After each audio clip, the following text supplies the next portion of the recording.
Well, we all know it was going to happen eventually.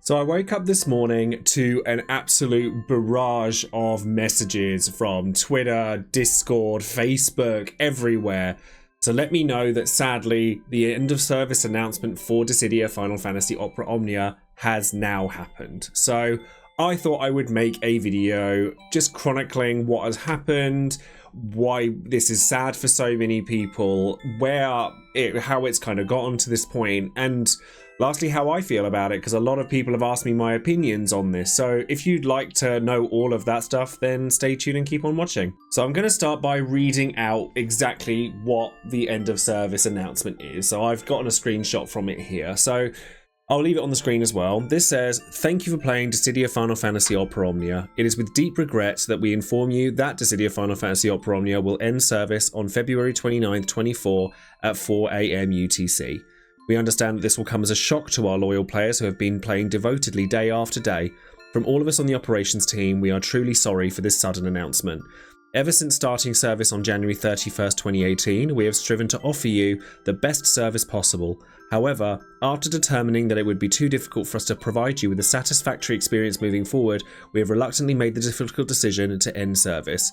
To our devoted players who have been with us on this adventure, we offer our sincere gratitude. Thank you."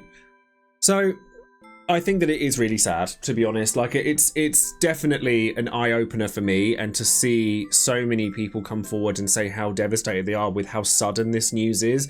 I know that Opera Omnia has a story arc that it hasn't finished, which a lot of people are really upset about, but I believe they're releasing those as YouTube videos in the future, so you'll be able to at least see what the conclusion of that story arc is. But I'd be lying if I said I was surprised by this. You know, Dissidia Final Fantasy Opera Omnia has been a long-standing kind of staple within the mobile space for Final Fantasy for 5, nearly 6 years now on the global side, and another year added on top of that on the Japanese side. But the fact of the matter remains is that it's definitely not the same game it was, certainly not when I started it, and I started the game when it first came out, ironically, because I wanted something to do when I wasn't playing Dissidia NT, but I ended up growing to really like the game a lot, and I grew as a content creator through this game, as well as, you know, FFTCG before it, but ultimately I think it's important to remember that all things do come to an end, and certainly with live service games, nothing really lasts forever. So obviously I have a lot of very fond memories of Dissidia Final Fantasy Opera Omnia. I have had my ups and downs with it, certainly, and I stopped playing the game about this time last year because, in all fairness, I did kind of anticipate that this was going to happen, and the writing was on the wall for me pretty early on, or pretty late in 2022, where I kind of thought this game's just not going anywhere. And I think that a big part of that is because it had shifted so dramatically from the game that it once was. Now, when I started Final Fantasy Dissidia Opera Omnia, it started a little rough, I'm not going to lie to you. It wasn't the greatest game when it first came out, but it very quickly kind of established itself, and my favourite things about it were the fact that not only was it probably the most generous sort of free-to-play gacha-style mobile game I'd ever played, and I'd played a fair few of them by this point, including Record Keeper, Brave Exvius, Dragalia Lost, Fire Emblem Heroes, and I'd never really seen a title like that be as generous as Dissidia was. It, you know, threw resources at you. It was very easy to kind of come by equipment. But more importantly than that, for me, it felt like a game, and that's something a lot of gacha style titles seem to fail to recognize, in that behind all the paywalls, behind all of the fan service, behind all of the cutscenes that you look at for 5 seconds and then you move on, there needs to be a game there. And my favorite thing about Dissidia was the fact that it was a game. There was strategy involved in the moment-to-moment gameplay. It wasn't all about what you had, it was about how you used it.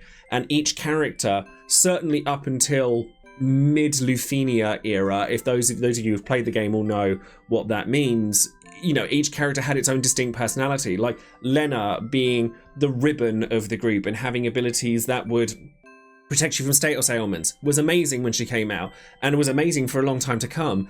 But after a couple of years, it felt like there were 20 characters that could do the same thing she did, and then some. And then there were characters that would manipulate turn order, or have instant turns, or have bravery plus HP attacks, and that was their thing. And over the course of time, I think that got diluted because the numbers must go up. But the fact remains is that, like, late Chaos era, I remember some of the best times, like, you know, before I'd even really started content creation for Dissidia. Like, the first time an EX weapon came out, I was actually hosting Final Fantasy Trading Card Games Worlds event, and me and my friend Alex, who was actually the champion of that event, sat in Harrods pulling to try and get Cloud's EX weapon the first time it came out, and we got it, and it was like, you know, hugs and everything. We were so excited about it, and it was wonderful. And just the number of people that I've met through this game is something that I will always be grateful for. While I don't think the game did end the way it started, what I got from it when it started, and what a lot of us got from it when it started, was pretty magical. Not only that, of course, but the pandemic. You know, the pandemic was a thing. 2020 was when I started streaming properly, and it was Dissidia that I was most well known for, and because I had some presence for it before that. Then I went to go and work at Square Enix, then things didn't work out for that, so I came back, and then we were in the pandemic, and I was having a real mental health journey at that time, so I am extremely grateful to streaming and, of course, Dissidia Omnia itself for providing me, and I'm sure many of us, with a community that we can get together and talk about something on a regular basis for, because there was a lot to talk about back then, like who your favorite characters were, what the strongest characters were. I'd never liked the term meta, because I think that, you know, it's okay to like characters because they're strong, and people like definitely liked to poo-poo on that. But I also think it was fun, like going back and using Gilgamesh, who was terrible, and I remember making a video, like a should you pull video for him, where I turned around and I said, should you pull? No, and that was the end of the video. And people, first time I did it, people really loved it, and then the second time I did it, people didn't like it, so I didn't do it anymore. But it was it's just a very, very strange thing to kind of see that the game after 6 years is ending. So I say that I'm not surprised by this announcement and it being sudden. And I will say that from this point onwards, I pre-warn you now, I'm probably going to say some things that people probably don't want to hear, so I fully await, you know, torches and pitchforks coming at me from this point onwards. But I'm not surprised that the game is ended. And I think that people have to remember that 6 years for a live service mobile game is a good run. It's a really good run. Most don't even last 2 years. Look at First Soldier. It didn't last even a year before they'd announced its end of service. It's not a slight on Dissidia to say, oh, it's ending now, therefore it must have been bad. However, I think that Dissidia was very much a victim of the numbers must go up. And I think this is something that plagues a lot of live service titles, because how do you make the next thing that you have to pull for more exciting? You make it stronger. And then over the course of time, because it was made stronger and stronger and stronger, nothing felt unique anymore. Everything just felt the same. And I'd felt this way since, I want to say, the end of 2021. So mid Lufenia BT era, something like that. There was a time where I really enjoyed that period of time. So when the game was really challenging, so I can think of like Sephiroth's BT first coming out, Reno first coming out, his event was really difficult. Kieran also had a really difficult event. There was like a batch of really challenging content where you had to really focus on what you were doing. But it wasn't that long after that point where I just felt like you were just going through the motions and the game didn't really have much payoff anymore, and you had to create your own challenge in order for the game to have any challenge at all. And I know that there are other content creators that actually made sort of player-made challenges, which people really enjoyed, and I'm really happy that that happened. But for me personally, that's a job I think the game should be doing, and it goes to prove that there are other live service games that have done a really good job of that for the most part, that Dissidia just wasn't pulling its own weight anymore for that. On the other end of the spectrum, people also weren't very happy about the fact that the end game fights would take upwards of half an hour. Like, you know, it's disheartening. I mean, it's not something that ever happened to me, but I knew the game extremely intimately. It got to a point where people who were not like playing it more casually would play it for half an hour, lose, and then have to start the whole thing all over again. And that would be disheartening for anybody. And I can't say it never happened to me, because it absolutely did. If I was like trying to sort of make challenge runs to try and make my own content more engaging, because it did get to a point where if you had the best characters, you literally weren't going to struggle with anything. And, you know, you'd go through it once and you'd lose and you'd have to start all over again. And that was harrowing. Not only that, but co-op was a thing that people really loved. And I speak from experience on this, because when I first started streaming, co-oping with my viewers was something I really looked forward to and I really enjoyed. But after a year of doing that or so, it became very evident that co-op just wasn't necessary. And you really it was easier to actually just do it by yourself than to do it with people like who are playing the game with you. And I think that that's really sad to happen to any game. Like when you try to look at a co-op and go, yeah, I can have this experience with my friends or with my community, but it feels like I'm making my life harder for doing that when I could just crack it out myself. You have to really, really love the game in order to keep doing that. So that combined with, the video I did not that long ago about sort of researching how much these games actually make and seeing quite how little money Dissidia was making, I'm surprised that people are surprised that this has happened. So this brings me to a more contentious point, I suppose.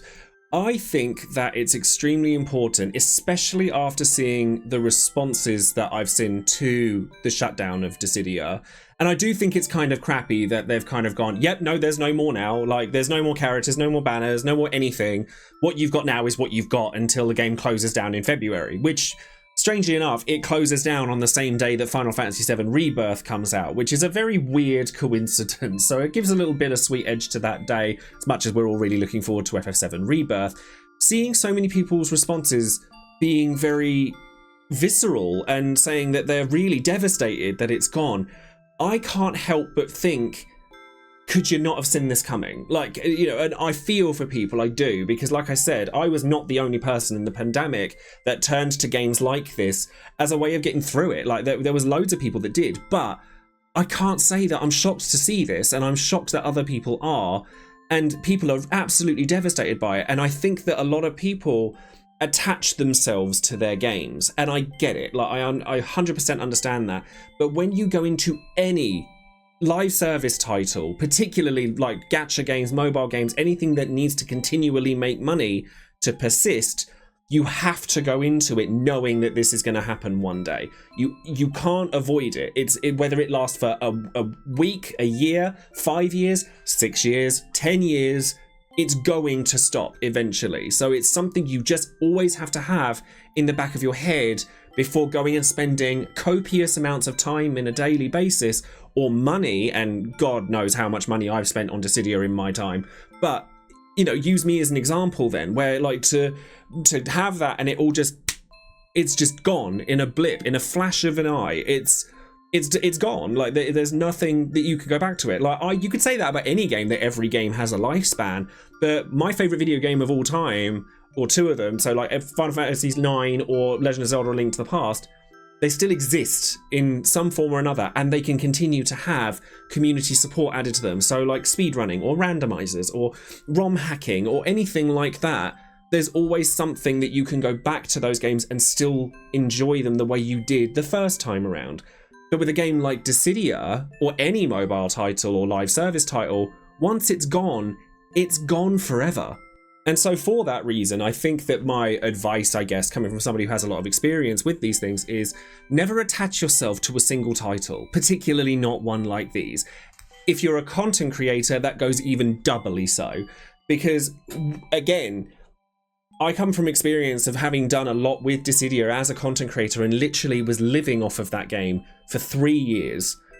And I stopped playing it this time last year, and I think I'd made my peace with the fact that Dissidia, or at least Dissidia as I knew it, was over 2 years ago. If I'm being brutally honest with myself, I think I'd checked out of that game at least a year before I'd actually stopped playing it, which again is something people probably don't want to hear, but I felt very trapped in that game because I felt forced that I had to play it and I had to love it, even though I didn't, and I never really loved it in the same way a lot of you guys do, for which I feel a lot of imposter syndrome and almost apologetic about it, because I loved it because I loved Final Fantasy. everyone else loved it because they loved it, and they loved gacha style games, and they loved mobile games, whereas I never did. I wanted to give advice because I wanted to help people avoid that line, and then realized before it was, or realized too late, that I was so knee deep in that world that I couldn't get back out. But imagine if I had quit now, or if I hadn't quit when I did, rather, and this announcement had come out. Not only would this announcement be, well, that's kind of sad, that's a shame, it would be absolutely backbreaking for content creators like me who were living on it. I really do think as well, and this is going off of what I've read from the announcement here, that I feel that the developers of Dissidia really designed themselves into a corner with FRs. I think FRs were a major step in the wrong direction for the game, and the phrase here where it says, however, after determining that it would be too difficult for us to provide you a satisfactory experience moving forward, kind of suggests to me that that's very evident. The FR era basically hammered home the idea that every character plays the same now. Nothing you really do in the moment-to-moment gameplay matters except for some arbitrary mechanics, and 99% of the time, I'm not saying this happens all of the time because there were occasionally events that were a bit more engaging, but for every one of those events, there were 20 that were get your FR, your bonus time damage as high as you can and just one-shot the enemy. And at that point, I think I'd just kind of gone, I just don't think there's anything left for this game to give. And that statement kind of suggests that developers might have felt the same. So I've had a lot of people messaging me asking me how I feel about the sort of downfall of Dissidia. And honestly, I don't feel much, if I'm honest. Like I wish I could turn around and say to you that I was devastated, that I was heartbroken. But as I said, I think the game that I loved was already dead. Like, I think it had disappeared 2 years ago.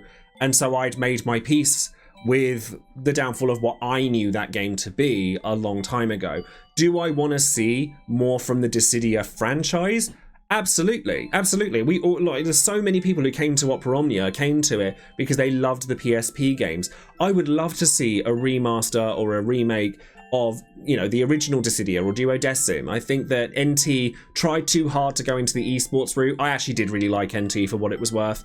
And I think that Omnia actually managed to recapture what the PSP games did well, at least for the first couple of years, and turned it into a actually decent JRPG experience that happened to have a gacha bit attached to it that none of us really wanted. But to boil that back down and release that as a new title, because I don't think they're going to do like an offline mode like version of Dissidia, and I know it makes people feel like the developers have kind of spurned them, but that's not the case. This isn't a choice that they've made for themselves. The unfortunate fact of the matter is that the game just doesn't make money anymore, and for something that needs constant attention like a gacha game does, it needs to be profitable. And if the higher ups are kind of going, well, this title's not profitable anymore, let's move on to the next one, trust me, the developers probably feel even worse about it than you probably do. I'd even go so far as to say there's a sense of relief for me personally that Dissidia is finally coming to an end. I do feel like it's been dragging its heels for a long time. I have so many fond memories of it. I have done physical meetups about that game and met incredible people along the way. I probably wouldn't be where I am now as a content creator without that. In fact, I definitely wouldn't be where I am now as a content creator without that game. And to be honest with you, since I left the game, it hasn't been the same since. And I don't feel quite as secure as a content creator as I did when I was covering it. But I'm also a lot happier for covering things that I actually want to cover. And I'm connecting with people in a very different way now. And I actually feel really overjoyed about that. So to know that this game that had felt almost like an albatross around my neck, kind of like going, that game is always going to be there, I'm kind of relieved to be free of it. And I can remember the time I spent with it really fondly for those 4 years where I was logging into it every day and talking to people about it every day and loving it every day. Just to kind of, I don't want to remember the negative part of it. I don't want to remember the last couple of years where I thought, oh, this game is dragging its heels and it's making me feel like I'm doing the same. So I'm probably done with the mobile experience as a whole. I really tried with Ever Crisis. I tried with War of the Visions. I tried with all sorts of different mobile games before and since Dissidia. And honestly, I don't think any experience will ever match up to what Dissidia was in its heyday. That, like I said, the generosity that game had, the engagement that game had, the community it had, as much as, you know, some of them weren't the nicest people, certainly not to me after I came back from Square Enix. I don't think we'll ever get that again. And I do think that games like Genshin Impact and Honkai Star Rail are definitely a step in the right direction for people who really love mobile titles. But I've never been one of those people. I'm a Final Fantasy fan. I've never been a gacha fan. I'll play them because they're there, but I stumbled across Dissidia at Omnia. I decided I would start making content for it, and it went off. Like, anyone in my position would have continued to have done the same thing. So I guess there's a bittersweetness to it, but also a sense of relief that comes with it. So yeah, that's pretty much all I have to say on the matter, to be honest. To boil it down, I think the game was incredible once upon a time. I think it tripped over about 2.5 years ago, and it never quite recovered from it. So I'm surprised to see that people are surprised that it's at the stage it's at now. But nevertheless, it is a sad event. The game is still live until February, and it's throwing out resources like crazy, and the fact that it's kind of limping along to its 6th anniversary is an interesting choice. And if you're going to sort of cut it off, I'm surprised that you're letting it live for another 3 months with no additions to it. Except I think they're bringing like Dare to Defy back for it so that people can experience some hard content again. Maybe I'll even re-download it. Maybe I'll stream it once or twice and try and kind of relive some of those early memories. But I know for a fact that the game that could be on my phone right now is not the game that I fell in love with. And so, quite honestly, if this means that the developers could try something new with a brand new experience, maybe I'll love that like I did Dissidia once upon a time. I say I'm done with the mobile space, but I like to think never say never. Let me know in the comments below how you feel about all of this. Do you share my sentiments? Do you think that it's absolutely outrageous that Dissidia is ending where other games like Ever Crisis live on? I think it's really important not to send hate to other games, because as much as people feel upset right now, there are a lot of people who are enjoying those games, even though I'm not personally one of them, and you may not be either. Would you want other people to feel the way you do now if Dissidia was something that meant a lot to you? I don't think that's fair either. But like I said, sound off in the comments below. Let me know what you guys think. And of course, don't forget to like the video, subscribe to the channel and all of that stuff, because I'm really excited about what I'm moving on into, and I can do that now without the ghost of Dissidia hanging over me, if that makes sense. It's kind of like it's being let on into the next world for me. Anyway, that's a very personal thing, and I'm sorry if that's something that other people don't want to hear, but like, I'm exploring my art stuff now. I've actually started making stickers of my own artwork, and it allows me to be creative again. So let me know what kinds of things that you'd like to see from me in future. Just maybe don't expect it to be mobile games again anytime soon. Thank you ever so much for watching, and for those of you who watched me for all my Dissidia time, I'm really grateful to you, and I'm really grateful to Dissidia. And I really want people to know that I don't have any animosity toward the game or the community or anything to do with it. That game gave me some of the or a large portion of the platform I have today, and I will eternally be grateful to it for that. So for anyone who's worked on it, for any of the people I've spoken to with it, for anyone who just enjoyed the game and got something out of it, I'm really grateful. Thank you very much, Dissidia Final Fantasy Opera Omnia.